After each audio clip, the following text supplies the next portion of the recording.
Bom dia, quinto ano, tudo bem com vocês? Vamos lá, vamos hoje para a aula de ciências, ok? Então, abra lá, hoje nós vamos fazer a atividade da página 12, vamos fazer a leitura da página 12, 13, 14 e fazer os exercícios ali da página 15 e da página 14 também, que tem um exercício, ok? Então, vamos lá. Na página 12, nós vamos falar sobre água doce, salobra e salgada. Então, vamos lá, vamos começar pela água salgada, ok? O que é a água salgada? A água salgada é aquela que contém uma grande quantidade de sais dissolvidos. Então, ela tem uma grande quantidade de sais dissolvidos.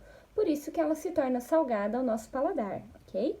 E ela não é uma água própria para a gente beber, né? Primeiro que ela não tem um gosto gostoso, ela é ruim. E ela acaba desidratando o nosso corpo devido à quantidade de sais dissolvidos que tem nela, ok? Já a água doce, ela tem uma quantidade bem baixa, menor, uma quantidade menor de sais dissolvidos, né? Por isso que ela se torna uma água boa para a gente beber, claro que depois de tratada, né? Se você chegar num rio aí e a água é doce e você acabar tomando essa água, pode acontecer de você passar mal. Claro, pode acontecer de não acontecer nada, mas pode acontecer de você passar mal, porque nessa água pode ter micróbios, pode ter alguma outra coisa ali, algum micro-organismo que faça mal para nós, né? Por isso é importante a gente ter esse cuidado também. A água doce é bom para consumo? É bom para consumo, mas depois de tratada, ok? Ali no livro, ele tem dois exemplos ali do mar, né? A costa de um mar ali bem bonito, que o mar é uma coisa que a gente já conhece, que é de água salgada, os oceanos, que são de água salgada, e um rio ali, né? O rio Amazonas, na região norte do Brasil, que a água é doce, né? E já na praia, no mar, em Florianópolis, a água é salgada. E aí, a gente já conhecia esses dois, e agora a gente vai passar a conhecer mais um, não sei se você já conhecia ou não, eu já conhecia, que nos manguezais. Para quem não sabe o que é manguezal, é uma região onde tem água, mas essa água ela é baixa, ok? E geralmente ela é composta por bastante árvores, bastante parte da floresta ali. Os manguezais ocorrem em locais onde a água do mar se encontra com a água dos rios, né? Que é aquela parte lá, lembra que eu falei pra você? Lá na chácara do meu pai, que no fundo tem um pedaço do rio e aí de repente ele deságua no mar. É essa parte ali onde tem essa mistura da água do mar com a água do rio, né? E são ambientes ricos em nutrientes. Geralmente no mangue tem bastante caranguejo, é bem comum você encontrar caranguejo, né? E se reproduzem, muitos animais se reproduzem, seus filhotes se desenvolvem, por isso eles são conhecidos como berçários naturais. Então, nos manguezais, a água que tem no manguezal, ela é uma água que tem uma quantidade significativa de sais dissolvidos, mas é bem menor do que a que tem no mar, ok? Na água salgada. Só que ela também não é tão baixa quanto o sais dissolvido da água doce. Então, ela é o meio termo, é como se a gente juntasse um pouquinho dessa e fizesse um meio termo. No Nordeste, é bem comum você encontrar lá casas que são abastecidas com água de salobra. Então, assim, essa água não é uma água própria para a gente beber, né? Lá no Nordeste, como eu fui para lá, eu visitei lá, fiquei alguns dias lá, algum tempo atrás, lá era muito comum as casas terem reservatórios de água e água que vinha de manguezais e que era uma água de salobra. Então, que não é uma água própria para beber também, né? Então, vamos lá, colocar uma data ali na página 12? Isso! Então, vamos para a página 13, coloque a data na página 13. Na página 13, ele vai falar sobre a quantidade de água que nós temos no nosso planeta. Então, esses tempos atrás, teve uma criança aí do quinto ano que me mandou uma mensagem perguntando assim, professora Sara, por que a Terra chama Terra, sendo que a maior quantidade que tem no planeta é de água? Por que não chama água? E eu respondi para ele, simplesmente eu não sei. Perguntei para várias pessoas e ninguém sabe o porquê que a Terra chama Terra. A explicação que eu acredito que tem mais a ver aí, e que eu acho que faz mais sentido, e que você vai acreditar também nesse sentido, é que aqui o planeta Terra, ele tem o solo, que a gente chama de terra referente ao solo, é um solo fértil, né? Onde a gente consegue plantar, onde a gente consegue colher, né? Diferente dos outros planetas que não tem fertilidade, digamos assim, no Sol. Por isso, essa é uma das explicações, né? Mas ninguém sabe ao certo. Mas enfim, por que eu tô falando isso? Porque no nosso planeta a maior quantidade é de água. Porém, 97% dessa água que tem no nosso planeta é de água salgada. Ou seja, essa água não é própria para o nosso consumo, certo? Ela é para a gente se divertir ali, tomar um banho no verão, né? Brincar na areia. Mas para a gente beber, para a gente tomar aquele banho gostoso em casa, para a gente usar para cozinhar, ela não é bacana, né? Ela não é indicada para esses fins, ok? Então, 97% é praticamente quase tudo, né? E só 3%, ou seja, eu tenho 100%. 100% é o todo do planeta de água. 97% é de salgada e só 3% é de doce, de todo o planeta. Só que desses 3%, que é a água doce, que seria própria para a gente beber, uma boa parte desses 3% está congelada nas geleiras, que não é possível a gente utilizar essa água também. Então aí você começa a pensar que existe pouca água para o nosso consumo, para a gente ficar esbanjando, para a gente ficar não tendo devidos cuidados com essa água, não é mesmo? Porque se for pensar, de 97% para 3% já é pouco, e desses 3% ainda muito está congelado. Então é complicado, né? Se a gente não cuidar dessa água, que fim a gente pode ter? Qual é o nosso destino se a gente não cuidar dessa água? E nós temos vivido um tempo agora, aqui em São José dos Pinhais, e Curitiba e toda a região aqui, principalmente do Paraná, que tá uma escassez de água maluca, não é mesmo? Porque pelo menos uma vez na semana as casas ficam sem água, devido a esse racionamento que eles estão fazendo. Vamos deixar eles sem água para a gente economizar e conseguir dar um jeito aí nessa água até começar a chover, porque precisa chover, né, para os rios encherem de volta.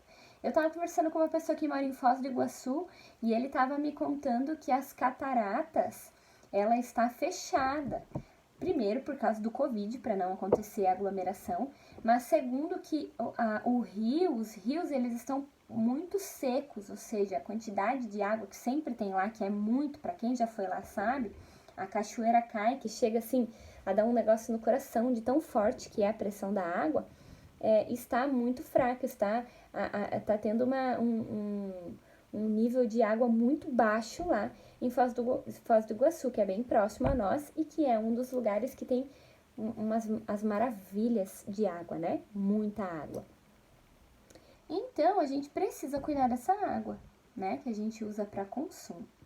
Então, ali no livro, ele traz até um exemplo para a gente pensar sobre isso.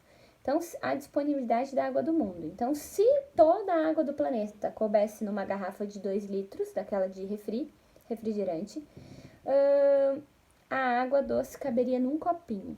Então, imagine aquela garrafa grande de 2 litros de refrigerante e a água doce caberia num copinho, e não é nem num copo de tomar água normal, é naquele copo de cafezinho, sabe? Que é pequenininho, aquele copo. Então, olha que proporção totalmente diferente. Sem falar que essa ainda do copinho ainda tem uma parte que tá congelada, né? Das geleiras. Ali eu tava mostrando a geleira, ele também tá falando assim, que a geleira, à medida que elas vão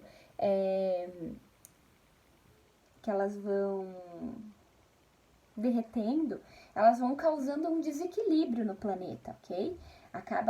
Trazem um desequilíbrio climático ambiental, né? E ali no Você Sabia é bem legal, ele tá falando sobre quando a gente sente sede, a gente tem necessidade de beber água, certo? A gente bebe água, hidrata o corpo e aí tem a necessidade de fazer xixi, certo? De urinar.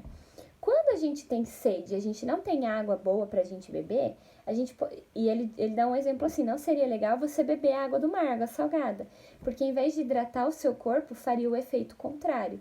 E aí você iria ter uma desidratação e talvez passar mais sede ainda e passar até mal, né? Então, pessoal, vamos lá para a página 14. Na página 14, ele vai falar sobre o Dia Mundial da Água, que é dia 22 de março. né? E começou em 1992. E qual era a ideia desse Dia Mundial da Água? Era eles fazerem um dia onde pudesse ser discutido situações para resolver esses problemas que o povo fica preocupado, né? Afinal, são 3% só de água que estão próprias para a gente beber, e desses 3% ainda estão congelados. Então, o povo sempre está muito preocupado com essa questão. Então, eles fizeram esse dia, 22 de março, para eles fazerem reuniões e discutirem sobre medidas práticas que devem ser tomadas para resolver essas questões, né, sobre a água no mundo todo. Então, eles resolveram algumas ações, eles sempre colocam algumas ações de cuidado com a água, que é cuidado para não poluir, não desperdiçar, né? E ter essa ciência de que a água é um bem precioso para nós, né? Que a gente precisa cuidar. Então, agora, você vai pegar o seu caderno e nós vamos fazer a atividade ali onde tem aquela lupinha, ok? Ele tá falando para a gente pesquisar problemas relacionados à água que existem aqui, ó, próximos ao nosso bairro, né? Se você não mora aqui no Afonso Pena, não tem problema. Você mora mais longe, mora em outro lugar, não tem problema. Faça do lugar onde você mora. Então, pesquise aí na internet problemas relacionados à água que estamos tendo aqui no nosso bairro, né? Vocês vão conseguir ter informações sobre a situação atual que a gente tem vivido, essa falta de água constante que está acontecendo. E aí, você vai, no seu caderno, você vai elaborar um texto falando sobre isso que você pesquisou, ok? Então, lá no caderno, você pode fazer uma entrevista com alguém, pode ser uma entrevista com alguém, né? Apesar que a gente não tá podendo sair de casa, mas você pode ligar aí para alguma pessoa, fazer uma entrevista com a pessoa por telefone, ou mesmo uma pesquisa na internet, não tem problema nenhum, tá? E você vai escrever lá no seu caderno. Então, você vai colocar a data de hoje, o Colégio Educate, a data de hoje, e vai escrever atividade da página 14 do livro. E aí, vocês vão colocar pesquisa sobre problemas relacionados à água. Pesquisa de problemas relacionados à água. E aí, vocês vão escrever ali os principais problemas que vocês pesquisaram.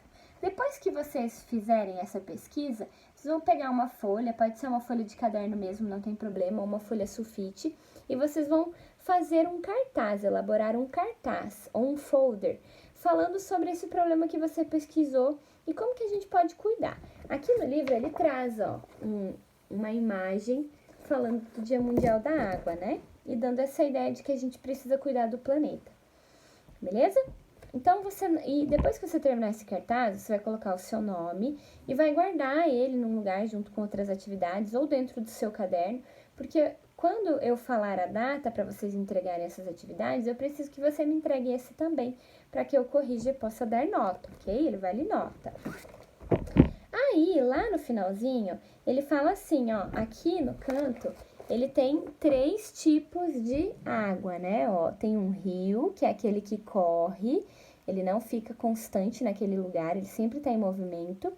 Tem o lago, que é aquele que a água fica mais parada, ele não está em movimento, essa água não está em movimento.